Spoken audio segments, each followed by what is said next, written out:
it's a market that's out there. Why not go for it? I think you all did a really good job on kind of identifying the different challenges, which I thought were really interesting, especially the homemade competitors, or the makeshift competitors. I had a few questions about the branding and why you decided to go a certain direction. In your branding, you really emphasized quality and customization, but it looked like the Russian market is not really looking for quality if your competitors that they're using are homemade, and it didn't really look like they were looking for customization when they were just, kind of putting a heater on the back of their truck.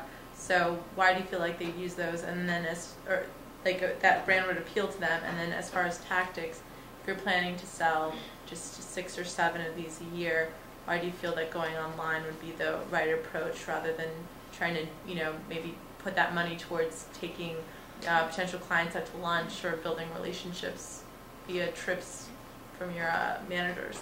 Well, to answer your first question, I think kind of low quality and makeshift products sort of were the way to go previously, but now there's really been a strong push towards modernization and efficiency, especially with the decline of oil prices.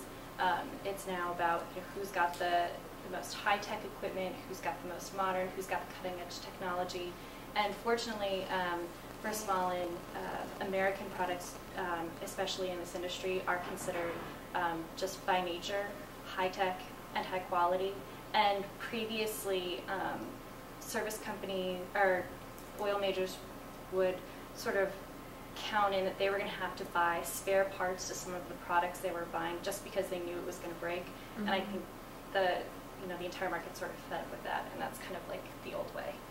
And then also, part of why that's changed is because more and more the large oil majors are looking for subcontracting to bigger, larger, well-known names like a Halliburton, as opposed to the homegrown oil service companies. So that's why some of that has changed. Why the web presence? Well, that was something that was really important to the client, that they really wanted to develop a web presence. In general, their home website, they really want to redesign.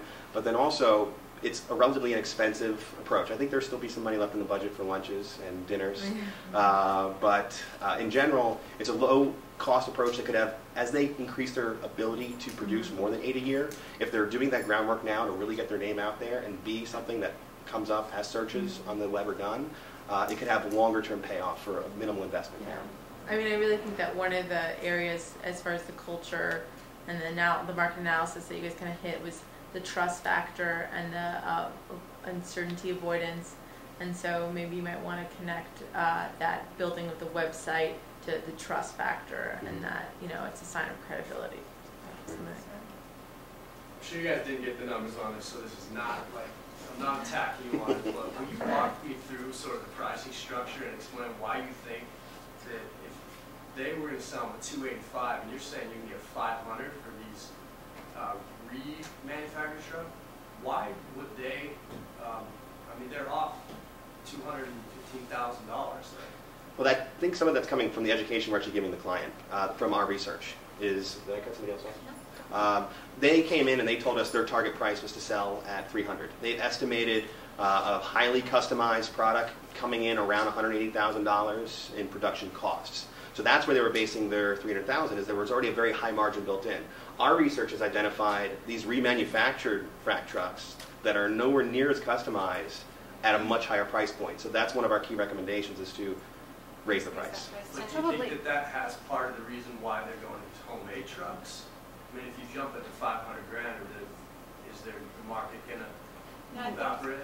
I think that the people on the ground who in the past weren't associated with some of these larger, more reputable companies just didn't have equipment and were trying to make $1 and threw a hot water heater on the truck. I mean, I don't think any legitimate company gave this equipment, homemade equipment, for their employees to use. It was more makeshift. Yeah.